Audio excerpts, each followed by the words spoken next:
Iz današnje epizode. Predsednik Nacionalnega sveta invalidskih organizacij Slovenije Mithed Huskić. Potem je prišel vlak, tisti rdeči, in ko so se vrata odprla, je bilo med vrati in med postajo približno cirka pol metra praznega prostora. In so pričakovali, da me skrat skočil z vozičkom na vlak gor. Samostojni sodelavec pri NSIOS-u Primož Jeralič. Lastniki teh objektov večinoma iščejo neke izgovore, saj pri nas invalidov ni, saj invalidi nikoli k nam ne pridejo. Medtem ko se pa invalidi sprašujemo, seveda ne pridemo, če pa stvari niso prilagojene. In predsednik Medobčinskega društva slepih in slabovidnih Nova Gorica Igor Miljavec. Morajo razmišljati, da so med nami tudi drugačni ljudje. Jaz mislim, da ni to težko, predvsem izhajam pa iz tega vidika, da so vmes strahovi. Da dejansko mi kot invalidi se bojimo, kako bi oni prilagodili, oni se pa ustrašijo, kako bom jaz do njega dostopil.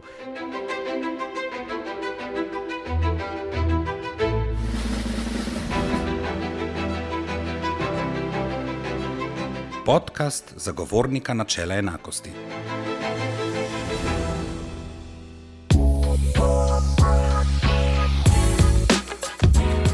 Dober dan, dobrodošle in dobrodošli v novi epizodi podcasta zagovornika načela enakosti. Zadnjih nekaj epizod smo posvetili pojasnjevanju različnih vidikov univerzalne dostopnosti. V tokratni epizodi pa bomo pri Nacionalnem svetu invalidskih organizacij Slovenije najprej preverili zakonske roke za zagotavljanje različnih vrst dostopnosti. Potem pa bomo skočili v Novo Gorico in pri tamkajšnjem medobčinskem društvu slepih in slabovidnih preverili dobre prakse pri zagotavljanju univerzalne dostopnosti.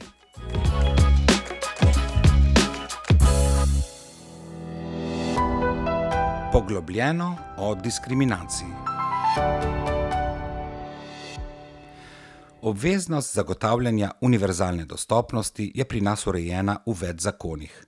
Na primer v zakonu o izenačevanju možnosti invalidov, v zakonu o dostopnosti spletišč in mobilnih aplikacij in v zakonu o dostopnosti do proizvodov in storitev za invalide. 28. junija 2025 smo začeli uporabljati Zakon o dostopnosti do proizvodov in storitev za invalide, ki smo ga sprejeli leta 2023. Zakaj je ta zakon pomemben? Predsednik Nacionalnega sveta invalidskih organizacij Slovenije Mithed Huskić. Zakon je predvsem pomemben zato, da, kot ste sami povedali, omogoči dostop do proizvodov in storitev, ki so trenutno na voljo le posameznikom, zakonom pa da bi dejansko bili dostopni tudi vsem ostalim, tudi invalidom in vsem drugim državljanom, ki potrebujejo določene prilagoditve. Kaj pa prinaša ta zakon, bi recimo lahko povzeli najpomembnejše določbe? Gre v bistvu dostopnost do proizvodov in storitev, kot so računalniške strojne opreme, operacijski sistemi, bankomati, plačilni terminali, prodajni avtomati za vozovnice, terminali za elektronsko komunikacije, audiovizualna oprema, e-bralniki, spletišča, mobilne knjige in še naprej lahko naštejemo v bistvu vse take stvari, ki se tičejo nekega digitalnega elektronskega dostopa, ki nam je v bistvu zdaj z razvojem tehnologije omogočil lažje in bolj učinkovito življenje. Sicer je dostopnost do nekaterih vrst blaga in storitev, ki so na voljo javnosti, urejal že zakon o izenačevanju možnosti invalidov ZIMI, kot mu pravimo iz leta 2010, določil prehodno obdobje 5 let, tako da bi moralo biti blago in storitve bi morali biti dostopni že od leta 2015. Je bil potreben še en zakon za to, da zagotovimo dostopnost? Nažalost ja, ampak tudi trenutni zakon, ker se pogovarjamo, ne bo dovolj, če se ne bo dejansko v praksi začel izvajati. To pomeni, če ne bojo inšpektori, ki so zadolženi za to, da so te stvari dostopne, če ne bojo opravili svojega dela in tam, kjer tega ni, tudi na to opozorili in pritisnili na nek način, da se začnejo te stvaritve spreminjati. Še en pomemben rok se izteka letos.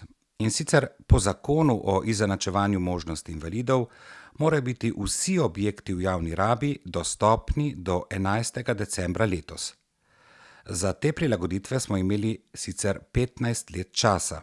Zakon je bil namreč uveljavljen leta 2010. Kako nam gre z odpravljanjem grajenih in komunikacijskih ovir pri objektih v javni rabi?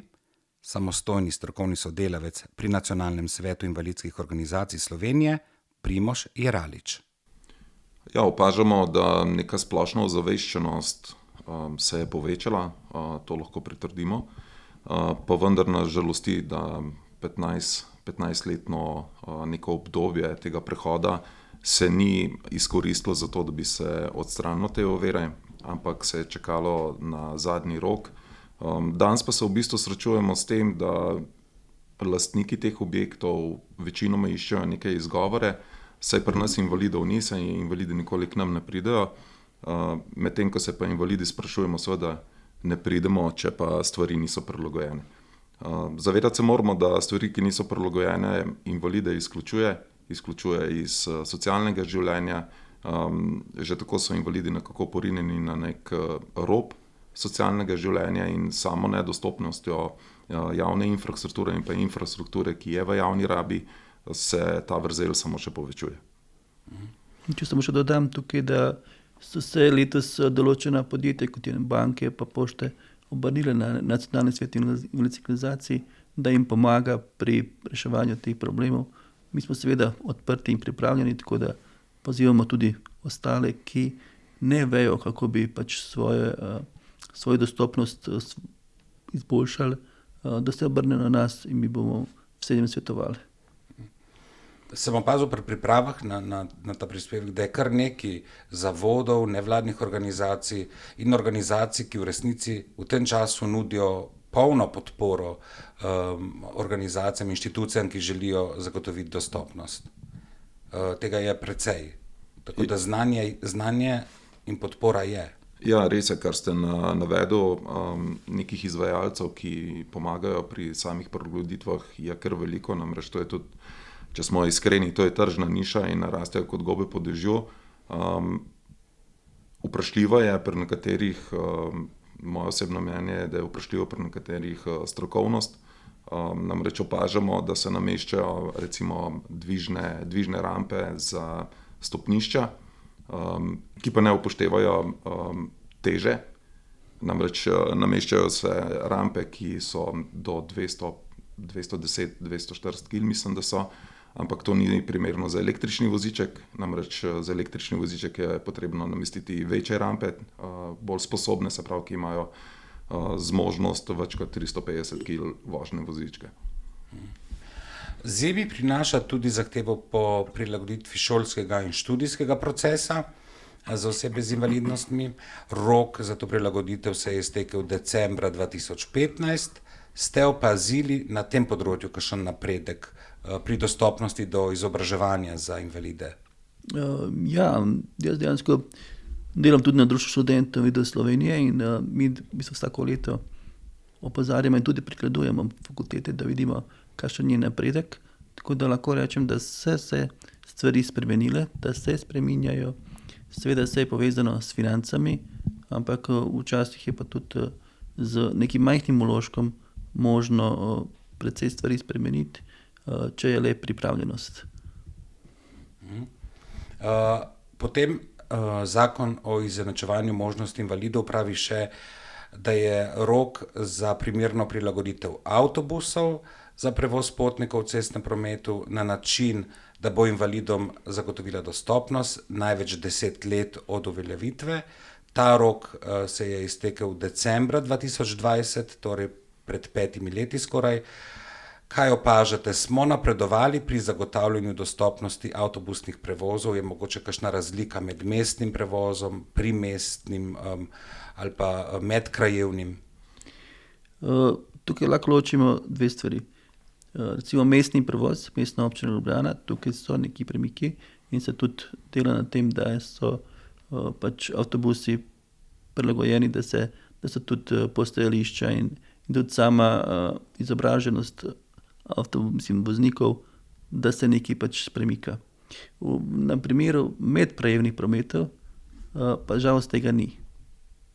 Izgovori so, da takih avtobusov ni primernih, ampak če samo majčkeno pogledamo v tujino, vidimo, da je ogromno takih avtobusov, ki so in dajo se prilagoditi tudi za medkrajevne prevoze. Mi smo, kot sem prej povedal, pripravljeni jim svetovati, pomagati. Zdaj, glede prevozov je letos ustanovljena nova agencija, oziroma DUIP, to je v bistvu Družba za upravljanje tako, ja, ki je dejansko prevzela večino teh prevozov in tudi zdajle letos, oziroma lansko so poskušali s pilotnim programom, projektom Prevozi na klic, v katero so povabili tudi večino invalidskih organizacij iz Slovenije, ki imajo kapacitete za take stvari. Nažalost se nismo uspeli prav dobro dogovoriti, ker ti niso nas hoteli prav poslušati in so večina invalidskih organizacij zavrnila sodelovanje zaradi prenizke urne postavke, ki bi pač omogočila te prevoze. Sicer take prilagoditve na avtobusih ne bi pomagale samo osebam na invalidskih vozičkih, ampak tudi drugim ranljivim skupinam, kot so recimo starejši ali pa starši z otroškimi vozički in tako naprej. Ja, absolutno se strinjam s tem, kar ste zdaj navedel. Namreč nismo samo invalidi del te populacije, ampak populacija se tudi stara, kar kažejo tudi statistični podatki. Zaznano je, v bistvu neka raziskava je bila, da po 60 letu je skoraj 50% verjetnost, da boš imel neko invalidnost, kar pomeni, da prilagoditve bodo potrebne, če ne danes, oziroma včeraj, sigurno že danes. In ta prilagoditev, ki je lahko rečemo kar univerzalna prilagoditev, ne bi služila samo nam invalidom, ampak tudi starejši populaciji in pa tudi mamicam z vozičkom in tistim, ki imajo mogoče neko kratkotrajno oviranost zaradi nekih poškodb in uporabljajo pripomočke. Še železniški promet, zakon o izenačevanju možnosti invalidov, rok za prilagoditev se je izteka 11. decembra letos za železniški promet. Kaj pravite? Zakaj se nasmihate? Stvari se premikajo, ampak kakor mi opažamo, te stvari niso koordinirane. Slovenija kupuje nove vlake, ki so sicer prilagojeni, ki imajo tudi možnost sklačine, ki se pač potegne ven, ampak obenem sama struktura postajališča železniških pa ne sledi temu. Tako da lahko se vam zgodi, da na enem postajališču boste šli gor normalno, tam boste hoteli iti ven, pa ne boste mogli. In tako da morate dejansko narediti eno študijo, kje se vkrcati, kje priti ven in kakšen vlak bo prišel. Ker lahko, recimo, moje izkušnje so, da sem bil v Laškem, pa sem hotel iti do Celja in so mi zagotovili na postaji, da je normalno. Potem je prišel vlak, tisti rdeči, in ko so se vrata odprla, je bilo med vrati in med postajo približno cirka pol metra prostora, praznega prostora. In so pričakovali, da me skrat skočijo z vozičkom na vlak gor. Tako da take banalne stvari se dogajajo. In mislim, da bi moglo stvari se premikajo, ampak morajo biti res koordinirane. Če imamo vlake, dajmo tudi narediti standarde za postaje, višino, koliko mora biti, kje vlak ustavi, kako, na kakšen način. In te stvari se bojo začele reševati samo, če bomo vse to skupaj združili. Misliti, dostopnost bi moralo biti del neke procedure, prenov, naročanja. Skratka, dostopnost bi morala biti skozi nekako v naših mislih. Ja, mislim, veliko denarja dajemo za stvari, Ti vlaki verjetno veliko stanejo in tudi avtobusi novi in vse te stvari. Ampak potem pa ne uredimo pa drugih stvari, ki omogočajo to dostopnost. Recimo, ne vem, da prideš sploh do postaje, čisto stopnice, ali bojo naredili dvigala, bojo naredili kančine, da so te okrog stvari, ki pač vse, da se razmišlja malo bolj na široko, ne samo da se kupi ena stvar, pa se reče, pa evo, zdaj sem pa dostopni, ne. Zakon o dostopnosti spletišč in mobilnih aplikacij ureja dostopnost spletnih strani in aplikacij za uporabnike z različnimi oblikami oviranosti. Skrajni rok za ureditev tovrstne dostopnosti, ker je bilo namreč več rokov, je bil juni 2021, torej pred 4 leti. Ta zakon sicer določa vrsto nekih izjem, kljub temu, kako smo s spletno dostopnostjo 4 leta po izteku roka.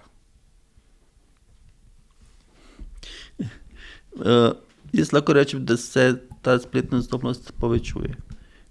Večina teh spletnih strani, kot so, ne vem, e-uprava in take stvari, je dostopna, je urejena in se tudi vsakodnevno na nek način izboljšuje. Spletne strani, ki so vezane na kakšna podjetja, kakšne storitve, karkoli, pač ni nujno, da temu sledijo. Ker je odvisna pač od financ, od stvari, koliko se jim pač tistemu lastniku spletne strani sploh zdi, da je pomembno, da je prilagojena, ne. Tako da tukaj so razlike, ne. Zdaj, mi na NSIOS-u skupaj z Beletrina tudi že nekaj časa sodelujemo in podeljujemo certifikat NSIOS spletne dostopnosti. To pomeni, da tista spletna stran, ki gre skozi ta proces, lahko pridobi ta certifikat in s tem pač tudi pove, da je prilagojena, da je urejena za vse.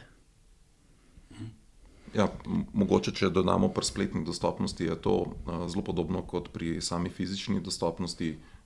Pojavlja se veliko strokovnjakov, ki prodajajo neko dostopnost z vtičniki, ampak ti vtičniki ne zadostujejo dostopnosti po standardno VCAG in so ugotovili, da mislim, da 10 ali 12% dostopnosti same pokrivajo.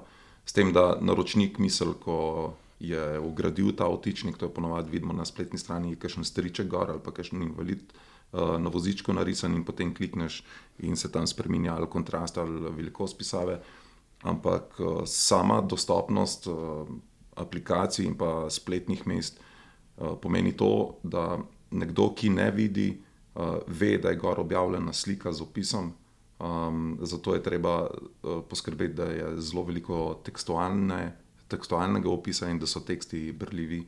Namreč sploh slepi in slabovidni ima bralnike zaslonov in če je spletna stran nedostopna, se informacija zgubi, ker bralnik tega ne zazna.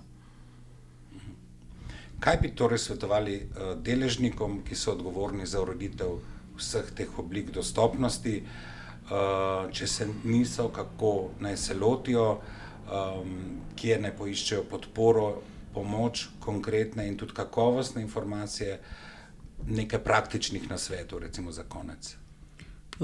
Čisto enostavno, mi smo pač na NSIOS-u pripravljeni vedno pomagati, sodelovati pri vseh teh prilagoditvah. Lahko se vedno obrnejo na nas, jim bomo z veseljem pomagali in tako jim bomo pomagali. In večini primerov bomo to naredili zastonj. Imate še vi kakšen nasvet za... Ja, v bistvu postaviti se je treba v kožo ne takrat, ko ničesar ne rabiš in ti je vse samoumevno, ampak postaviti se je treba v kožo ljudi, ki imajo neko ovirnost oziroma neko invalidnost, ki jih zaradi teh neprilagoditev izključujemo iz vsakdanjih aktivnosti in iz tega je potrebno izhajati. In ko bomo enkrat doumeli, da stvari, ki so nedostopne, otežujejo nam invalidom življenje vsakodnevno in zaradi tega potem potrebuješ tudi zelo več energije za neko načrtovanje ali neke poti ali iskanje nekih informacij. ko bomo enkrat doumeli to, v bistvu bo ta dostopnost postala tudi samoumevna.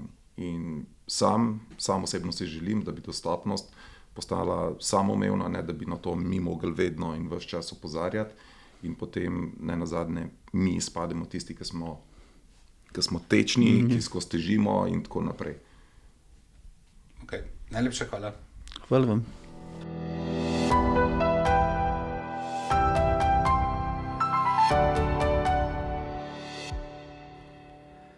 Medobčinsko društvo slepih in slabovidnih Nova Gorica deluje od leta 1948. Aktivno je v 13 občinah severne Primorske. Velja za izjemno aktivno društvo, ki prinaša številne dobre prakse pri zagotavljanju univerzalne dostopnosti.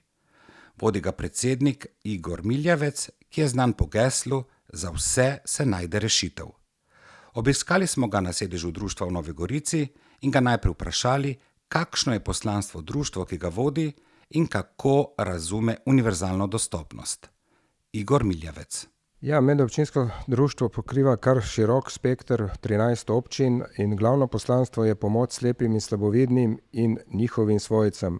Konec koncev tudi tistim, ki prihajajo v kontakt s slepimi in slabovidnimi, to je pa mogoče tisti del, ko govorimo o dostopnosti, kajti mi smo že na društvu, bi rekel, že pred leti začeli razmišljati, da ni samo izobraževanje slepih in slabovidnih pravzaprav jim pomagati, kako se sam gibati ali pa kako sprejemati določene informacije, ampak da je treba v tej zadevo vključiti tudi lokalno skupnost, vse tiste, ki prihajajo kakorkoli v kontakt s slepo ali slabovidno osebo, konec koncev lahko tudi z drugimi invalidi, ker naši niso samo slepi, nekateri so tudi na vozičkih, nekateri imajo tudi cerebralno paralizo, na konec koncev so starejši, so otroci so v delovnem razmerju in razmišljali smo, da je treba razmišljati širše. To se pravi, da se ljudje, kjer živijo, vključijo v lokalno skupnost. Moja prva beseda je bila to, da če ne drugega sem rekel, da sem osebo naučili,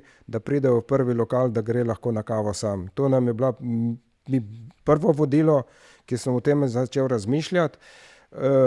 Potem smo pa dejansko imeli pač to možnost, da sem sodeloval res z strokovnjaki iz različnih področjih, kot je pokojna Mirjana Hafner, tiflopedagoginja, ki je dejansko nam nastavljala temelje tega društva, gospod Bogdan Žorž, bi rekel, na tem psiholoških zadevih in bi rekel pomoč, kako dejansko ne ozavestiti, pravzaprav pomagati ljudem, da dejansko tisto stigmo ali pa kakršnokoli težavo imajo, ne glede na invalidnost, sprejmejo in da bi rekel, da ali samo ne vidiš, ali samo ne slišiš, dejansko okolje se lahko vklopiš. In res smo sedaj postali, bi rekel, sodobno društvo, kajti moja želja je bila, da bi imeli v lokalni skupnosti rehabilitacijo za slepe in slabovidne in to res imamo. V društvu imamo zaposlenega tiflopedagoga, osebo za računalništvo, ki pravzaprav IKT, ki ne delajo samo za slepimi in slabovidnimi, ampak dela tudi z drugimi ranljivimi skupinami, tako starejšimi, z otroci, pač vsi tisti, ki to potrebujejo. Zaposleno imamo socialno delavko, kot mislim, da po sodobnem sistemu, kar se v tem trenutku kaže, prihajamo v stvoritveno dejavnost, v tisto, kar ljudje dejansko potrebujejo na terenu, pravzaprav v okolju, kjer živijo. Eno od pomembnih načel, ki ga udejanjate v vaših praksah, je nič o invalidih brez invalidov. Zakaj je to pomembno in kako ta princip uveljavljate v praksi? Mi se povsod pogovarjamo, da dejansko so invalidi del zgodbe. Pravzaprav invalidi živijo v okolju, kjer živijo. In dejansko marsikdo me vpraša, ja, pa kaj bi mi za vas naredili? Ne povej mi, kaj bi ti želel. Jaz grem ravno kontra. In dejansko mi za našo strokovno službo se vključujemo v lokalno skupnost, kot sva rekla, te enake možnosti je to, da ne delamo diskriminacije, ker na koncu je treba tudi invalide usposabljamo, da dejansko vejo, kaj morajo narediti, pravzaprav, da so sposobni hoditi z belo palico, da so sposobni uporabljati sodobno informacijsko tehnologijo, pametni telefon. Zdaj pa to je odvisno od samega invalida posebej, ampak izkušnje nam kažejo, da so ljudje lahko zelo uspešni in da so lahko, recimo, vsaj kar mi imamo v našem društvu, se dogaja, da so dejansko del zgodbe, kjer živijo in dejansko tudi krojijo politiko v lokalni skupnosti. Znani ste tudi v vašem društvu po tem, da ne delate samo za slepe in slabovidne, ampak se ukvarjate tudi z ostalimi osebami z invalidnostmi. Točno to. Mi smo malo specifični, bi lahko rekel. Mi se dejansko ukvarjamo z ostalimi invalidnostmi. Kot specifika smo, marsikdo reče, slepi vodijo starejše. Ne? Imamo tudi poseben program za starejše Go šofer, ki ga izvajamo v medobčinskem društvu z našimi prostovoljci. Ampak ravno zaradi tega, ki nam je občina Nova Gorica to predala, ker smo imeli izkušnje, ker smo mi že pred leti uvedli dodatni program asistence za osebe, ki imajo težave z vidom, da smo jim omogočili, to je bilo, bi rekel, že leta 2000, ki se je asistenca šele uvajala, da so dejansko ljudje imeli možnost iti v trgovino, na morje, dejansko po opravki pravzaprav pomoč v javnih ustanovah, da so dejansko lahko že takrat izvajali tiste osebne zadeve, ki so jih potrebovali za, bi rekel, lastne potrebe. Če preideva na dostopnost, kako razumete univerzalno dostopnost in kakšna je vaša vizija zagotavljanja dostopnosti? Univerzalna dostopnost je moja vizija, da dejansko naredimo prostor prijazen za vse. Tako za slepe, slabovidne, za gluhe, naglušne, osebe na vozičkih, mamice z vozički, starejše. In dejansko, če da razmišljaš v tej obliki, vemo, da ni enaka prilagoditev za slepe, to se pravi, da slepi rabijo drugačne prilagoditve, govoriva pri gibanju, kot osebe na vozičkih. Slepi ni potrebno, da je zmeri taktilno vodilo. Potrebuje, bi rekel, prehod iz točke A do točke B. To se pravi, dejansko naša vizija je, da se uredi dostop do javnih ustanov z avtobusnih postaj, kjer oseba z slepoto pride. Vemo, da dejansko je to najbolj pomembno in potem zagovarjamo to, da v javnih ustanovah pridejo do točke, bi rekel, do informacijskega pulta, tudi za vse invalide, ki potem pa notranja organizacija same ustanove, jo pa sama organizacija sama organizira, kako bo to naprej naredila. In mislim, da smo pri tem zelo uspešni, kajti recimo, bi rekel, bili smo v več projektih in imamo tudi več dobrih praks na Goriškem, kjer dejansko so ustanove sprejele to pobudo. Predvsem smo jim pomagali pri tem strahu, kako prilagoditi notranje opreme, pravzaprav notranje prostore.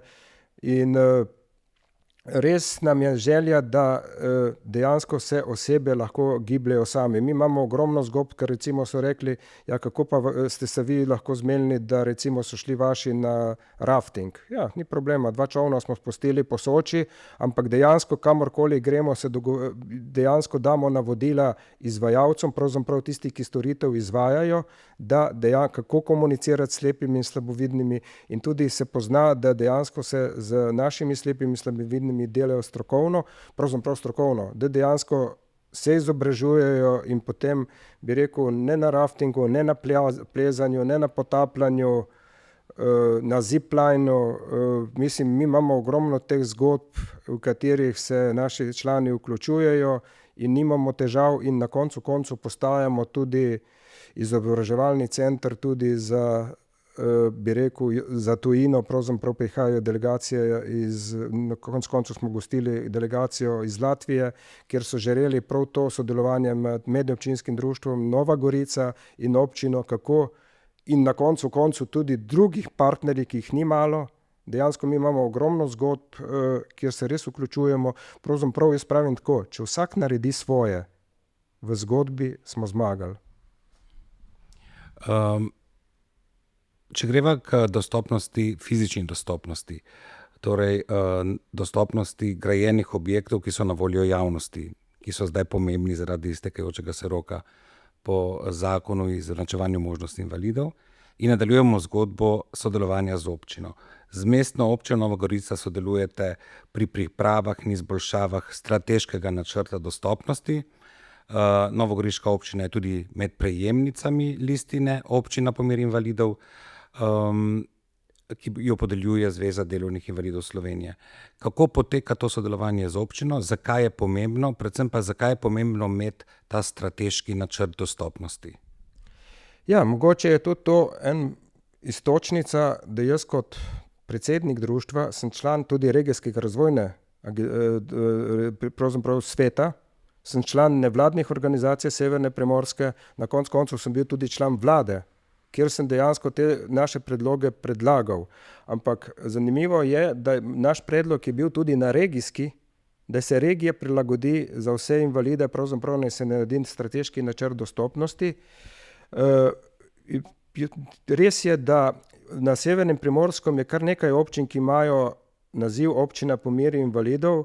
Mestna občina je šla pa korak naprej, da dejansko smo leta 2019 skupaj združili vse te izkušnje, ki smo jih pridobili pri pridobivanju občina po meri invalidov in skozi agendo 22, da dejansko združimo v en strateški načrt, ki jaz pravim, da je neki katekizem, prav, da je tako pomemben za nas kot izvajalce, na koncu za uporabnike, za izvajalce in na koncu tudi za odločevalce, da vsi delamo in dihamo v eno smer.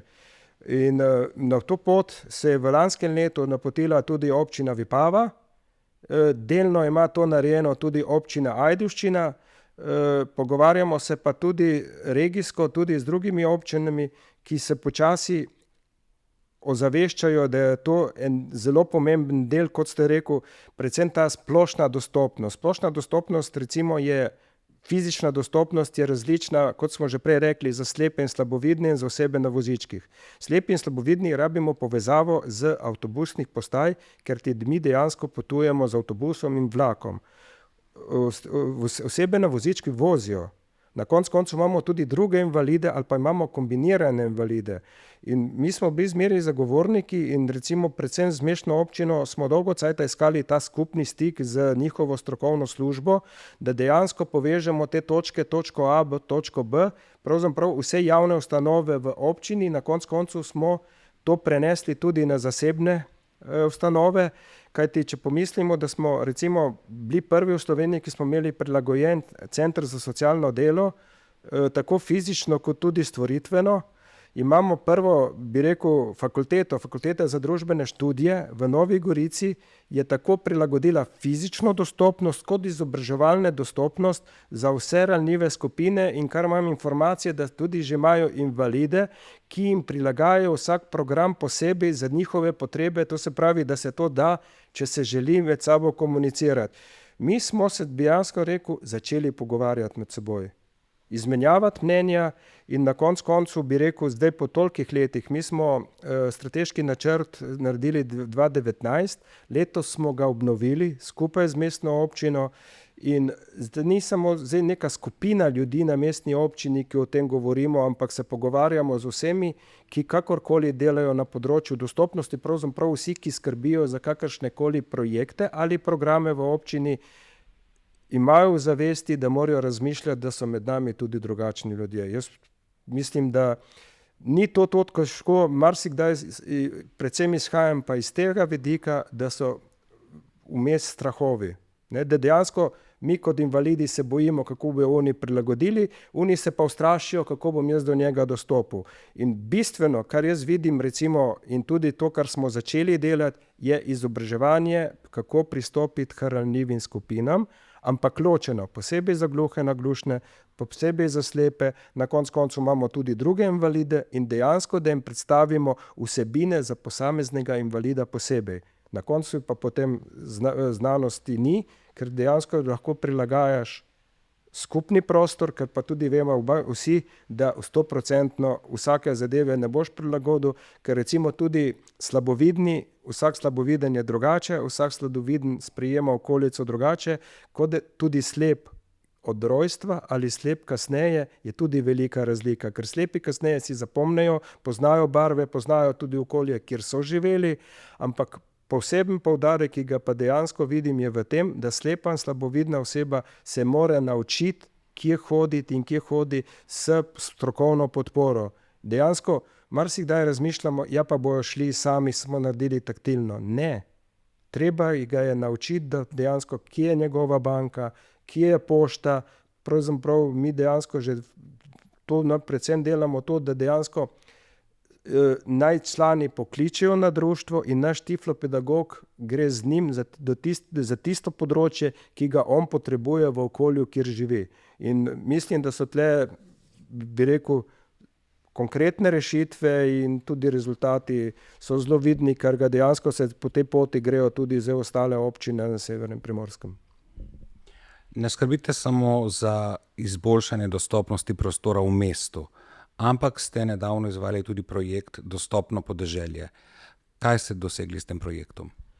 Ravno to, ne? Vse projekte, kjer mi sodelujemo kot društvo, želimo, da iz projekte nadgrajujemo, ne da samo se projekt spelje in potem je zaključen in da naredimo črtico, kako se tisto reče, ne?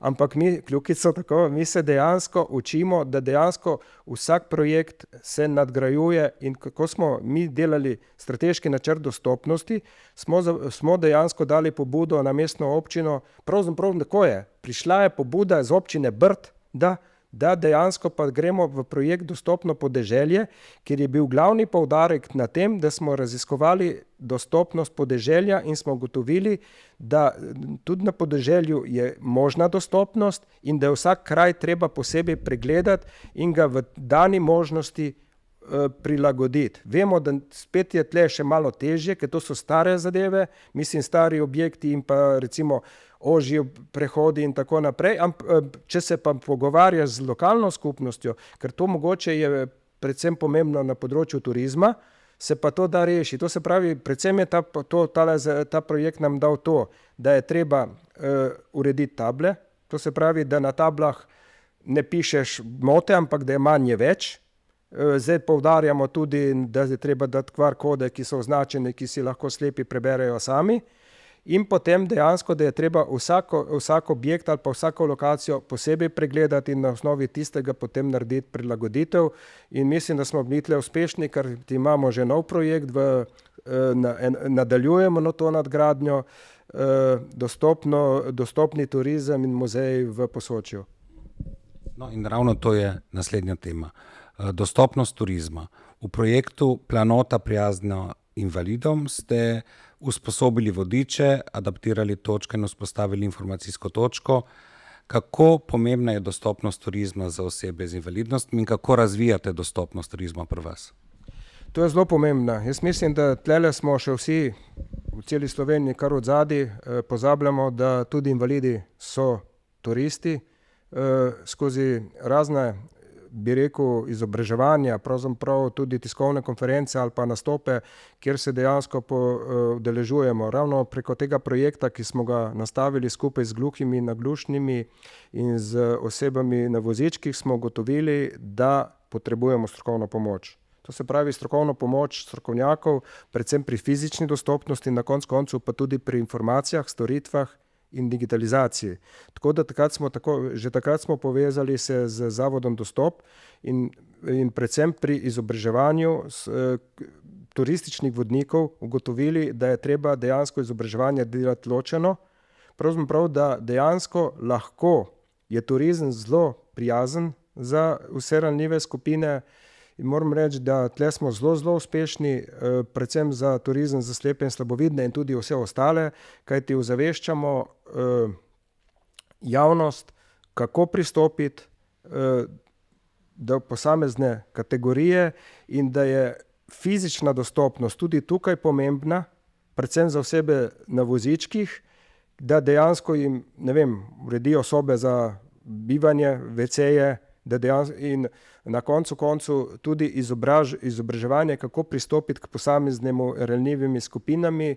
In mislim, da tlele nastaja kar nekaj projektov na tem področju, kajti moramo vedeti, da že leta 2021 je Anan Kobilica vozil tandem Giro d'Italia, to se pravi električni tandem, ravno na to našo pobudo, kjer smo spet dokazali, da smo lahko invalidi tudi del Giro d'Italia na koncu in je to v letošnjem letu še enkrat ponovil In mislim, da je turizem prihodnost, pravzaprav, da jo mogoče mi v Sloveniji več poudarka dajemo o brezplačnem turizmu, da imajo invalidi prost dostop, kot na storitvene, da dejansko prilagodimo storitve invalidom in da govorimo o dostopnem turizmu, ne. Mislim, vemo, da Slovenija ima te možnosti, jaz mislim, da se tudi ogromno dela, samo povezati se moramo in meni je velika želja, da dejansko pokažemo Evropi, da smo primer dobre prakse. Dostopnost razumemo tudi kot socialno in kulturno dostopnost, ki vključuje možnost sodelovanja invalidov pri ustvarjanju, poustvarjanju, uživanju kulture in umetnosti. Taktilna galerija je eden od takih vaših projektov, ki se dotika te teme.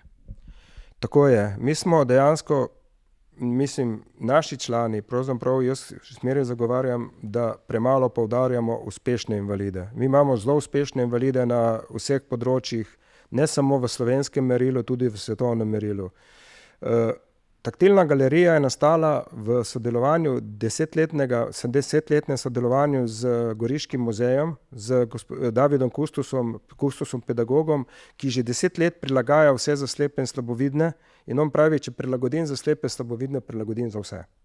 Tako za otroke, tako za goste iz tujine, in dejansko iskali smo en poseben projekt za Evropsko prestolnico kulture in nastala je taktilna galerija, kjer smo dejansko naredili, bi rekel, galerijo, ki je prijazna za vse, ki ni za gledati, ampak je za tipati, to se pravi kontratismo, včasih zmeri smo zagovarjali galerijo glej, tle pa kontra tipaj.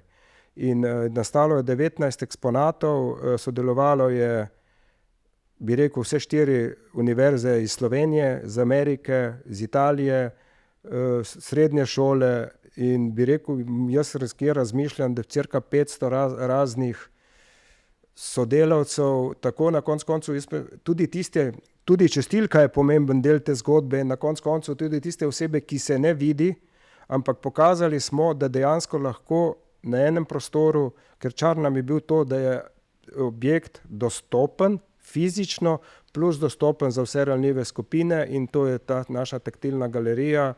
In razmišljamo, mislim po informacijah, ki imam, da je to kar v evropskem ali pa celo svetovnem primeru malo drugače, pravzaprav kot izobraževalni center, da se to da. Ker naša želja je, da tudi se ta taktilna galerija nadgrajuje z predlogi, ki jih dejansko dajo tisti, ki se taktilne galerije pač ogledajo in nam dajo nove nasvete. Taktilna galerija je permanenten projekt, bo ostala tudi potem, ko se Evropska prestolnica kulture v Novi Gorici in Gorici zaključi. Naša želja je, da pridobimo sredstva in da taktilna galerija ostane primer dobre prakse, pravzaprav kot izobraževalni primer za Slovenijo, ker jaz mislim, da tle se lahko vsi še veliko naučimo. Ker po informacijah, ki jih imam, ki se od vseh gostov, ki prihajajo, se vsi vračajo in predvsem se, bi rekel, podgovoriva na splošno o tej dostopnosti, je resen primer dobre prakse, kako se lahko dostopnost uredi, in na koncu niso to neki veliki stroški, ki marsikdaj to razmišlja. Mogoče je lih ravno to, ne, da dejansko, jaz sem tudi na občino spraševal, kaj pomeni dostopnost, ne, in pravijo, da dejansko, če na začetku načrtuješ, so stroški minimalni samo za tisto, kar vgrajuješ. To se pravi, da ni ravno to, ko vsi govorijo, so dodatni stroški, ne. In ravno taktilna galerija je ta primer, in nam je tudi želja, da ostane naprej, in se tudi že pogovarjamo, ker je v Mercator centru v Novi Gorici na Industrijski ulici, da bi dejansko jo še zadržali, pravzaprav že iščemo dodatna sredstva, da to ohranimo. Odprta pa je za vse, ne samo za slepe in slabovidne. Ravno to, odprta je za vse in dejansko povratne informacije so neverjetne. Imamo goste iz celega sveta in zanimivost mi je kot to, da otroci vozijo starše in none. Slepota ni ovira za podjetništvo. Je bil projekt, kjer ste se ukvarjali z razvijanjem dostopnih ekonomskih iniciativ, kot so recimo Svobodna podjetniška pobuda. Ja, to je bil spet en projekt od enega našega člana, ki je dal pobudo. Skupaj z Tehnološkim parkom Nova Gorica smo zagrizli v to jabolko in smo ugotovili, da se tudi doda. Skupaj smo naredili izobraževanje o startupih in vključili kar nekaj naših slepih in slabovidnih, ne samo z Nove Gorice, ampak ponudbo smo dali po celi Sloveniji. In kot zanimivost je, da v glavnem vsi teli so na poti za zaposlitve ali pa so zaposleni. Poudarek je bil pa ravno to, da smo spet učili, pravzaprav ne učili, skupaj z ponudniki startupov smo se učili, da dejansko ni ovire, če želiš, in mislim, da je to dobil tudi mednarodno nagrado, kajti jaz osebno razmišljam to, da nikjer ni ovire, če oseba želi pač nekaj ustvarjati, in imamo v našem društvu kar nekaj uspešnih poslovnežev, ki so potrebovali delno našo pomoč. To se pravi, potrebovali so na nekih področjih mogoče zakonodaje, tam, da smo jim pomagali odpreti mogoče kakšna vrata, in imamo kar uspešne poslovneže v našem društvu, na katere smo zelo ponosni in jih tudi predstavljamo v našem podcastu, ki imamo tudi mi svoj podcast, in kjer, mislim, dejansko ne orlijo ljudi, no, so uspešni poslovneži in to mednarodno uspešni. Naslednja velika tema je digitalna dostopnost. Pogosto ste kritični do tega, kako se digitalna dostopnost zagotavlja pri nas.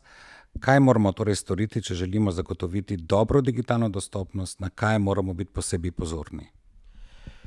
Urejena spletna stran. Vsi mislijo, da če imaš tistega možicelna, da je to prilagojeno, ampak to ni, ne? Ker na koncu mora biti spletna stran urejena po predpisih, ki jih Evropska unija predpisuje. Mi tukaj delamo z Zavodom za digitalno dostopnost A11X, z gospodom Tilnom Škraba, in imamo spet nov projekt Interreg o digitalni dostopnosti, ki ga smo še zdaj zalaufali, kjer bomo ravno to skozi ta projekt opozorili, pravzaprav predstavili, kakšne možnosti so tukaj dane. Ker to ni samo to, da ti prilagodiš spletno stran, ampak je treba tudi pravilno vnašati vsebine na spletno stran, da dejansko so prijazne za vse. Pozabljamo, da je to na koncu biznis tudi za tiste, ki ponujajo storitve, ker prilagojena spletna stran bojo tudi tisti, ki bojo imeli prijazno spletno stran za vse, imeli tudi posel za vse, ne? Ker na koncu smo uporabniki tudi, bi rekel, spletnih strani za nakupe, turizma in tako naprej, in moram reči, da smo zelo ponosni v Novi Gorici občina, ki je prva zagrizla v to jabolko, in kot zanimivost, občina Nova Gorica ima tudi osebo zaposleno, ki skrbi za spletno stran in tudi izobraževanja oseb, ki vnašajo vsebine na spletno stran, in tudi izobražuje druge javne zavode, ki bojo prilagajali spletne strani.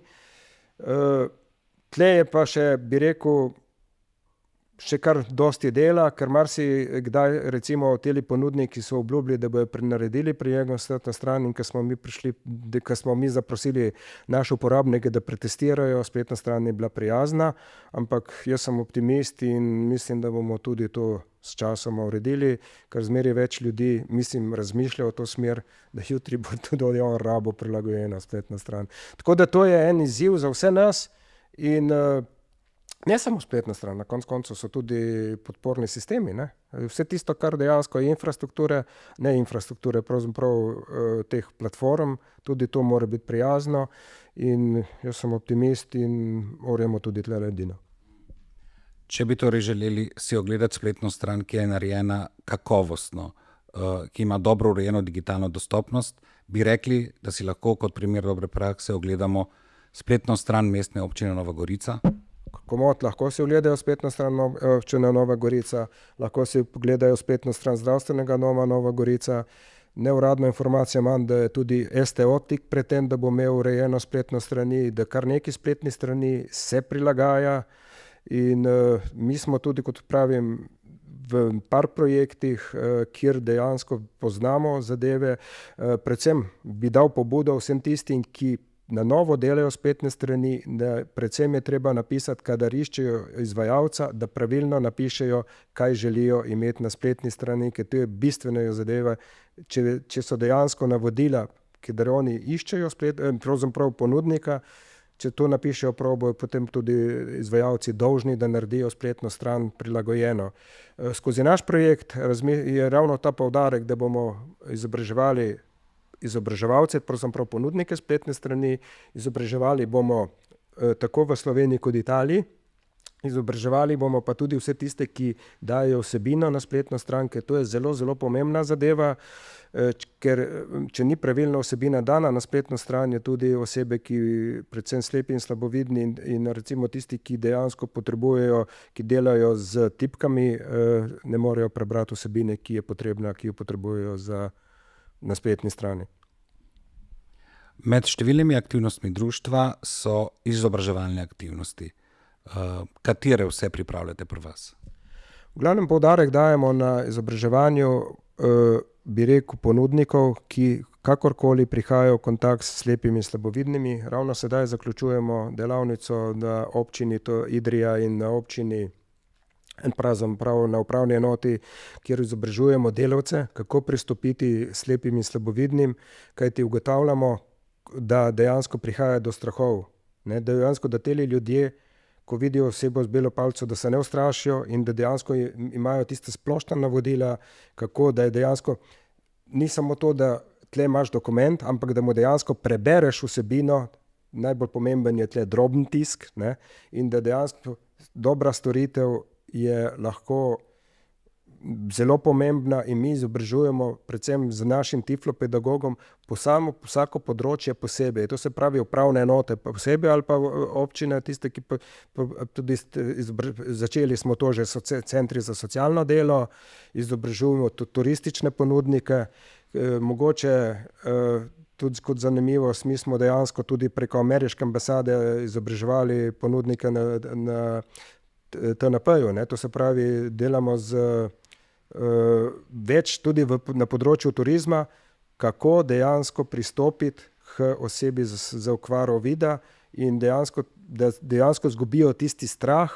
in tudi vsebine, ki jim ponujajo, da znajo pravilno opisati, pravzaprav, da se ne ustrašijo, če pride oseba z okvaro vida, mi pač ali pa slepa oseba, da jim znajo pravilno podajati. In to, recimo, te izkušnje in tudi rezultati so, bi rekel, zelo, zelo dobri, kajti potem dejansko, bi rekel, tudi sodelovanja, recimo, z bankami, želja nam je, da se dejansko ljudje zgubijo tisto stigmo v odnosu, kot sva rekla, da dajmo razmišljati, da smo vsi enaki in to nam je cilj. In poudarek na izobraževanju, zato kot smo rekli, in v medobčinskem društvu imamo vse strokovnjake in vse delamo iz lastnih izkušenj in tudi na vsaki izkušnji, kjer se karkoli naučimo, hočemo biti boljši. To se pravi, ne govorimo, kaj moramo narediti, ampak kako.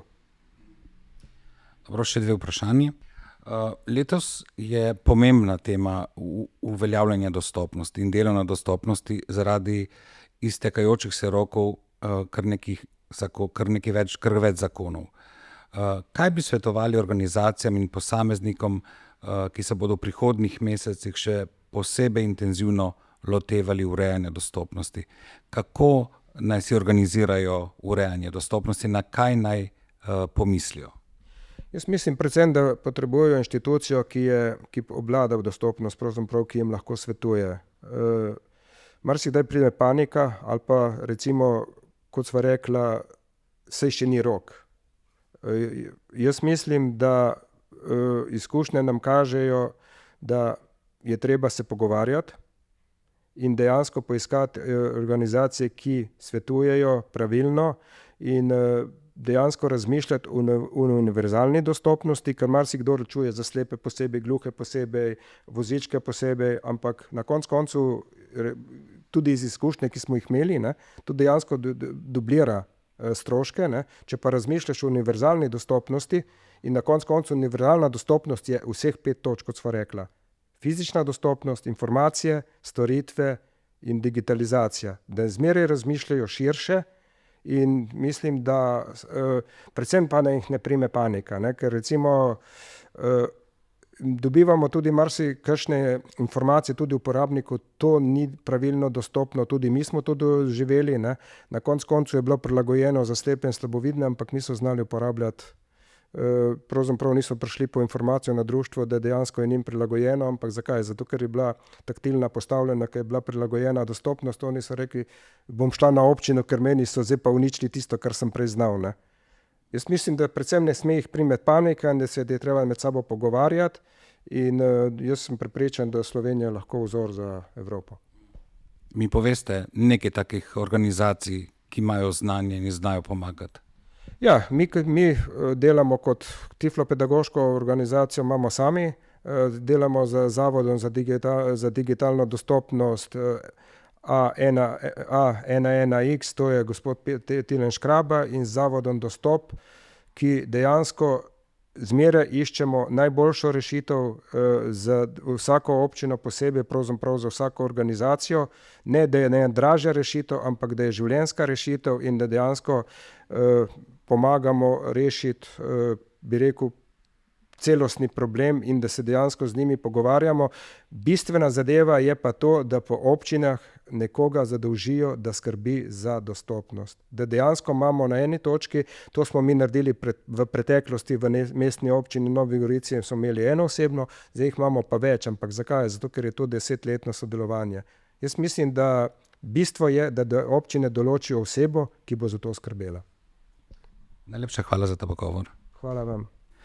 Če torej v vaši organizaciji razmišljate o zagotavljanju univerzalne dostopnosti za vse, potem je Medobčinsko društvo slepih in slabovidnih Nova Gorica pravi naslov za strokovni nasvet in podporo. Poleg njih pa gotovo vsaj še Nacionalni svet invalidskih organizacij Slovenije, Zavod Dostop in Urbanistični inštitut Republike Slovenije. In kot pravi gospod Miljavec, za vse se najde rešitev.